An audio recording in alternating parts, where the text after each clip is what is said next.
Ok, de lo que quiero hablar es de una caracterización puramente homológica de las álgebras de cuerdas de tipo de representación finito. Bueno, empecemos. Bueno, entonces un par de convenciones.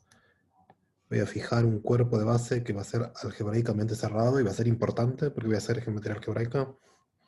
Todas las álgebras de las que voy a hablar son de dimensión finita y mis módulos son todos a izquierda, aunque eso no importa mucho, y finitamente generados. Bueno, entonces una definición que es una álgebra de cuerdas. Considero un quiver Q, un carcaj Q, y un álgebra que sea un cociente admisible del álgebra de caminos de K de Q. ¿Sí? Como siempre, entre comillas. Entonces uno dice que este álgebra A es un álgebra de cuerdas, si el ideal es monomial, o sea, está generado por caminos en el carcaj. Si localmente el quiver tiene esta forma, o sea, alrededor de cada vértice, de cada vértice salen a lo sumo dos flechas y llegan a lo sumo dos flechas, ¿sí? O sea que esta es la configuración local alrededor de cada vértice, como mucho puede ser que falten estas flechas. Y la tercera condición es la siguiente, dice que cada vez que tengo una flecha, entonces puede ser que de ahí salgan, del vértice a donde llega mi flecha alfa, salgan dos. Eso es lo que dice la segunda condición, pero lo que dice esta parte es que a lo sumo una de estas dos composiciones es no nula en el álgebra, ¿sí? La otra necesariamente tiene que estar en el ideal.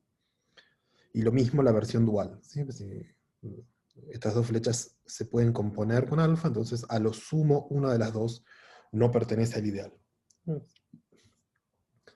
Entonces, las álgebras de cuerdas aparecen originalmente, aparecen en todos lados, pero originalmente aparecen de manera más o menos explícita en un artículo de Gelfand y Pomonarev, en el que estudian las representaciones del grupo de Lorentz. En ese paper, en ese trabajo, reducen el problema a algo y finalmente terminan estudiando las representaciones de este álgebra conmutativo. Bueno, entonces, eso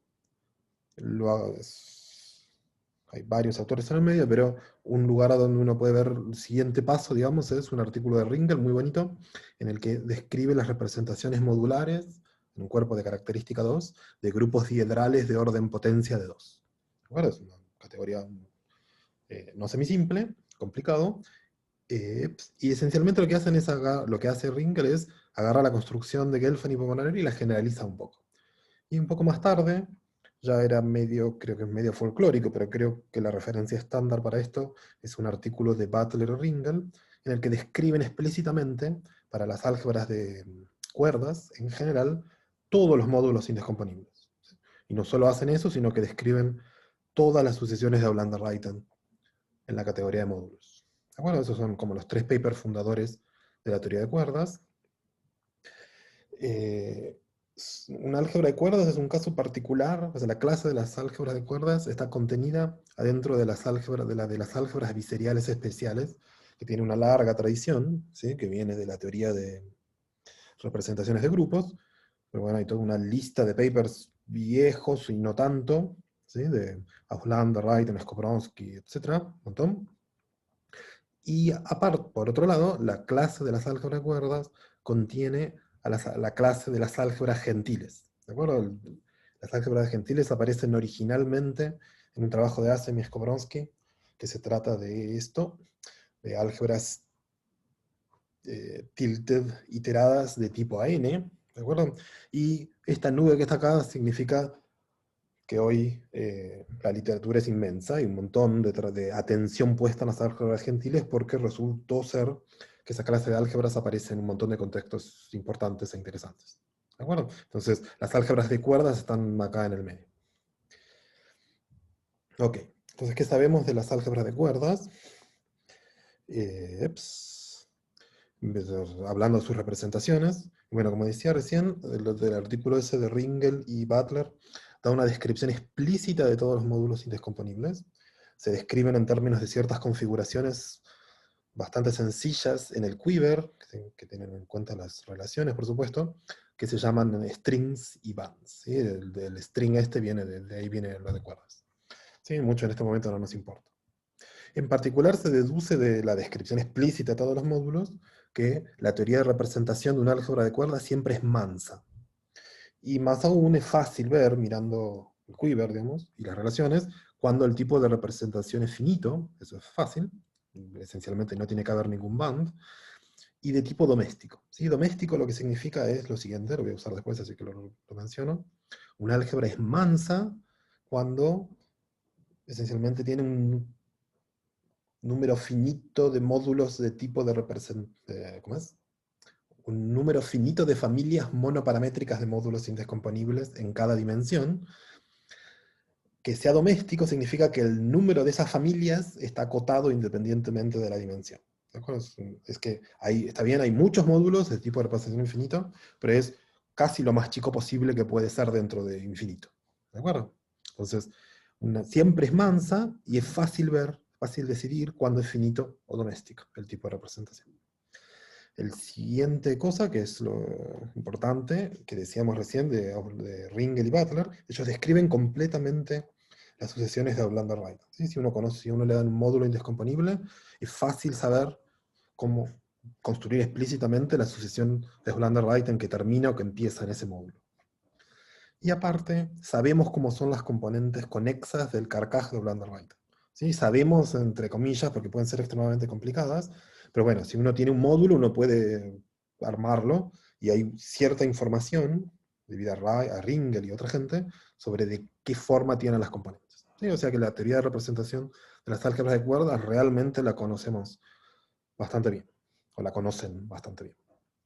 ¿De acuerdo? Entonces, una cosa importante del artículo ese de Butler y Ringel, donde describen todos los módulos y aparte todas las sucesiones de Outlander-Rayleigh, es que hacen la observación de que el término medio de toda sucesión de Outlander-Rayleigh tiene a lo sumo dos sumandos indescomponibles. Si esas sucesiones son cosas de este estilo, ¿sí? Tienen módulos indescomponibles, este y este son indescomponibles, y lo que observan es que a lo sumo, este que está acá tiene a lo sumo dos sumandos indescomponibles. ¿Sí? Por eso esta parte del título del paper. ¿Sí? Los muy pocos términos en el medio se refiere a que esto que está acá tiene pocos sumandos. Ok, entonces todo maravilloso con las álgebras de cuerdas, pero hay un problema medio horrible, que es que la definición de álgebra de cuerdas es horrible. ¿Sí? Esa descripción combinatoria que tiene que ver con ciertos caminos que tienen que estar, ciertos que no, etc., lo termina llevando uno a trabajar todo el tiempo de manera puramente combinatoria y puede ser bastante terrible. ¿De acuerdo? Entonces, esto es en cierta forma es un problema. Si la definición es como extremadamente ad hoc. Bueno, el trabajo, lo que les quiero contar es precisamente una caracterización de esas álgebras, una subfamilia de esas álgebras, que es de carácter puramente homológico. ¿Sí? El teorema es el siguiente. Supongamos que tenemos un álgebra A que tiene tipo de representación finito. Entonces, el álgebra es un álgebra de cuerdas, se satisface la siguiente condición. Muy sencilla. Cada vez que uno tiene una extensión de un módulo indescomponible por otro, el término del medio tiene a lo sumo dos sumandos indescomponibles. ¿Seguro? Una condición puramente homológica. ¿Sí? Hay que, dado en un álgebra A, entonces uno sabe que significa que los módulos sean indescomponibles, uno considera todas las extensiones entre indescomponibles y descompone el módulo del medio. Si uno nunca encuentra más que dos sumandos, entonces el álgebra es de string. ¿De acuerdo? Es un álgebra de cadenas. Sí, es importante, y eso voy a volver al final, que la hipótesis de representación de tipo de representación finito es necesaria. ¿Sí? Si uno tiene un álgebra de cuerdas de tipo de representación infinito, en general va a haber extensiones de indescomponibles que tienen acá muchos sumandos. ¿De acuerdo? Entonces, ¿cómo se demuestra esto? Hagamos rapidito la historia. Entonces, bueno, hay dos direcciones, ¿no? Quiero probar que es de cuerdas si solo si vale esta condición. ¿No? Entonces, la parte más fácil es la vuelta, digamos. Voy a suponer que tengo un álgebra de tipo de representación finito que satisface la condición. ¿De acuerdo? Entonces, la condición nos dice que toda extensión con puntas indescomponibles aquí tiene a lo sumo dos sumandos indescomponibles. En particular, eso nos dice que las sucesiones de Aulander-Ruyten en el medio tienen a lo sumo dos sumandos indescomponibles. Eso se dice en la notación de Aulander y Ruyten, que el invariante alfa del álgebra es menor o igual que 2. ¿De acuerdo?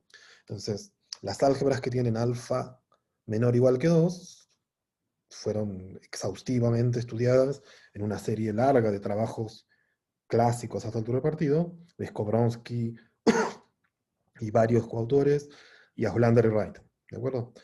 Entonces, usando esa teoría y un poquito de trabajo extra, uno logra probar que el álgebra necesariamente es de cadenas. ¿De acuerdo? Entonces, la condición del teorema y el tipo finito implican, usando teoría clásica de representaciones, que el álgebra es un álgebra de cadenas. ¿Sí? Me remolesto esto, pero lamentablemente para hacer esto uno necesita que A tenga tipo de representación finito, ¿sí? Porque estos trabajos dependen fuertemente de eso. ¿De acuerdo? Entonces esto prueba la dirección fácil, digamos, es que si vale esta condición, entonces el álgebra es de cuerdas. ¿Por qué es difícil la otra? Bueno, ¿sí? Para probar lo otro tenemos que probar lo siguiente, ¿no? Tenemos que probar esta proposición. Que si tengo un álgebra de cuerdas de tipo de representación finito, entonces cada vez que tengo una sucesión exacta corta con puntas indescomponibles, el del medio tiene a lo sumo, el módulo del medio tiene a lo sumo dos sumandos indescomponibles. Bueno, el problema acá es que, a pesar de que conozco todos los módulos, porque es un álgebra de cuerdas, y bueno, en general hay muchos, y hay muchas extensiones, y inclusive si uno trata de hacer esto a mano, o sea, agarra una álgebra chiquita, y hace la lista de todos los módulos, considera todas las extensiones, y uno sabe un poquito de álgebra homológica, solo puede calcular, pero eso me describe este módulo del medio, pero inclusive ponerse a ver cuántos sumandos tiene es un trabajo importante. ¿De acuerdo? Entonces, uno necesita alguna idea para hacer esto. Ok, bueno, entonces, un par de observaciones. Es que la conclusión de esta proposición es cierta, esta, ¿sí? O sea, si A es un álgebra de cuerdas, entonces siempre que estas dos son perdón, siempre que la sucesión exacta es de Aulander-Ruyten, el módulo del medio tiene a lo sumo dos sumandos. ¿Sí? Eso es una de las consecuencias, es una de las cosas que demuestra Butler y Ringel en el paper ese fundacional sobre las álgebras de cuerdas. ¿De acuerdo? O sea que la conclusión es cierta de la proposición si la sucesión es casi escindida. Después, en el caso en que A es gentil, que habíamos dicho es una clase especial adentro de las, particularmente gentil, adentro de la clase de las álgebras de cadenas, de cuerdas, perdón, entonces este artículo de Civile y coautores, Civile Schroer y coautores, describe una base del espacio de extensiones. ¿Sí? Uno agarra dos módulos cualesquiera sobre un álgebra gentil, esto es un cierto espacio vectorial, bueno, ellos construyen explícitamente una base. ¿De acuerdo? Entonces, si uno mira esa base, esas son ciertas extensiones, bueno, en cada uno de ellos es cierto la conclusión de la proposición. ¿Sí? El término del medio de cada una de esas extensiones entre indescomponibles tiene a lo sumo dos sumandos. ¿De acuerdo? Eso es cierto. Pero, por un lado, eso no resuelve nuestro problema, porque eso solo funciona para álgebras gentiles, aunque es probable que algo parecido a lo que ellos hacen funcione para álgebras de string. Pero lo más molesto es que los elementos de una base tengan la propiedad que nosotros queremos, no implica necesariamente que todos los elementos la tengan. ¿De acuerdo? Es una cosa molesta. Bueno, entonces, ¿cómo hacemos para probar? Pues en definitiva lo que queremos hacer es probar esta proposición, ¿no? ¿Sí? Y justamente nuestro problema es que hay demasiadas extensiones. ¿Sí? Para la familia de las extensiones que casi se parten, sabemos que lo que queremos es cierto. Y para, por lo menos en el caso gentil, para una base de las extensiones, también sabemos que es cierto, pero bueno, tenemos que ocuparnos de todas las extensiones. Bueno, entonces la idea aquí es hacer un argumento geométrico, ¿sí? El conjunto esencialmente, ponerle una cierta estructura algebraica, de variedad algebraica al conjunto de todas las extensiones y hacer algo con eso. Bueno, entonces la idea es la de degeneraciones de módulos. Okay, entonces un par de definiciones nomás, entonces fijo un número natural, entonces D. Entonces primero es que agarro el espacio vectorial K a la D, acá a la D lo puedo hacer de muchas formas una módulo, y llamo rep de A al conjunto de todas las estructuras, ¿sí? Todas las formas en que puedo hacer de este espacio vectorial un A-módulo. ¿Sí? Eso uno hace la cuenta y ve que tiene una estructura natural de variedad algebraica fin. ¿De acuerdo? Por otro lado, como el grupo este de matrices inversibles actúa sobre nuestro espacio vectorial, es fácil ver que hay una acción de este grupo sobre el conjunto de esas estructuras de módulo. ¿Sí? Esencialmente por cambio de base. ¿De acuerdo? Entonces, una observación muy sencilla es que si tengo una módulo cualquiera de dimensión D, y bueno, va a ser isomorfo a algún punto de las, acuérdense, los puntos de esta variedad algebraica son las estructuras de módulos, son módulos que como, como espacio vectorial subyacente tienen acá a la D. ¿De acuerdo? Entonces es más o menos obvio, todo módulo de dimensión D sobre A es isomorfo a algún punto de la variedad de representaciones. Buenísimo. Y entonces, ahora viene mi definición, si tengo dos módulos de la misma dimensión D, entonces voy a decir que M degenera a N, ¿sí? Si el punto que le corresponde a N está en la órbita del punto que le corresponde a M. ¿Sí? Va como al revés. ¿Sí? En ese caso escribo así, M degenera a N. ¿Cuál es la idea aquí? Bueno, es que más o menos es algo que, como a M puedo hacer cambios de base, de manera tal que pueda hacer una familia de cambios de bases parametrizadas por un escalar, digamos, y cuando tomo el límite con ese escalar, obtengo esta estructura de módulo. Es un poco, es bastante sutil la idea, pero es eso en el fondo. El ejemplo más sencillo posible de una degeneración es un ejemplo de Bongartz, que es el siguiente. Supónganse que tengo una álgebra A cualquiera, y tengo una sucesión exacta corta de módulos. ¿De acuerdo? Entonces, que en general no se parte. ¿De acuerdo? Entonces, Bongartz prueba, es fácil, que el módulo que aparece en el medio, bueno, en general no se parte, pero siempre degenera en la suma directa de los dos. ¿De acuerdo? O sea que, en cierto sentido, a pesar de que puede ser distinto que la suma directa, eh, tomando límites, uno puede obtener a partir de la suma directa, partirlo. ¿De acuerdo? Entonces es el ejemplo más sencillo de una degeneración. Ok, bueno, entonces ahora si tengo un módulo cualquiera, sabemos que lo podemos escribir de manera más o menos única como suma de sumandos directos indescomponibles. Voy a llamar valor absoluto de m a la cantidad de sumandos. ¿De acuerdo? Entonces una observación que hace Bongartz, en ese paper, en el mismo paper, es que si un módulo degenera en otro, en general no hay ninguna relación, útil por lo menos, entre la cantidad de sumandos indescomponibles de m y la de n. ¿Sí? Y él da un ejemplo, en un apéndice, demuestra módulos que tienen muchos sumandos indescomponibles que degeneran en indescomponibles, ¿sí? Que es como lo peor que puede pasar. Entonces, ¿ok? Y ahora viene el wrap-up. ¿Sí? Entonces, usando ideas de Christine Ritman, ¿sí? En este artículo que se trata justamente de degeneraciones, de representaciones de quivers, pude probar la siguiente proposición, que es que si A es un álgebra de cuerdas, ¿sí? Es importante, y de tipo de representación finito, entonces pasa lo que tendría que pasar en general, pero no pasa.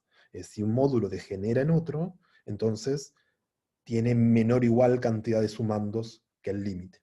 ¿De acuerdo? Entonces, la demostración de esto, a pesar de que en el enunciado no aparece de ninguna manera, depende completamente de la teoría de Slender-Reinfeldt. Y aparte depende de todo. ¿Sí? O sea, es fundamental que el álgebra tenga tipo de representación finito, y es fundamental que el álgebra sea de cuerdas.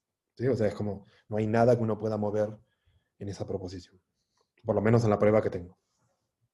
Ok, entonces estas son las dos proposiciones que mencionamos, esta es la de recién. Si para un álgebra de cuerdas de tipo finito, si puedo degenerar, la cantidad de sumandos no crece, o no decrece, nunca sé cómo se dice. Y la otra es, el ejemplo de Bongartz, que es que en una sucesión exacta corta, el término del medio degenera en la suma. Entonces, fíjense que si ahora agarro para un álgebra string de tipo de representación finito, una sucesión exacta corta cualquiera que tiene este y este indescomponibles, entonces E degenera la suma directa de estos dos, y entonces por mi proposición acá, tengo que la cantidad de sumandos de E es menor o igual que la cantidad de sumandos de esta suma, que es 2, porque M y N son indescomponibles. ¿De acuerdo? Entonces, así es como termina la demostración.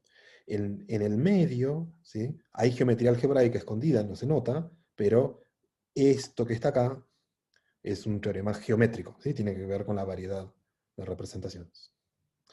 Ok, bueno, y antes que me quede sin tiempo, ya me quedé sin tiempo. Entonces, ¿qué pasa en el caso de tipo de representación infinito? Bueno, entonces, el hecho de que uno conoce completamente cómo son los módulos sobre un álgebra string me permite probar la siguiente, me permite hacer una construcción explícita. ¿Sí? Si tengo un álgebra de cuerdas que ahora tiene tipo de representación infinito, pero no solo infinito, sino no doméstico, eso significa, está bien, tiene infinitos módulos, pero tiene muchos, ¿de acuerdo? Entonces, uno puede construir de manera completamente explícita extensiones que tienen las puntas indescomponibles y el módulo del medio con una cantidad arbitrariamente grande de sumandos directos. ¿Sí? Esto es una construcción explícita que tiene que ver con la combinatoria del quiver y las relaciones y todo. Dado un ejemplo concreto, uno puede exhibirlo fácilmente. ¿De acuerdo? Muchas gracias.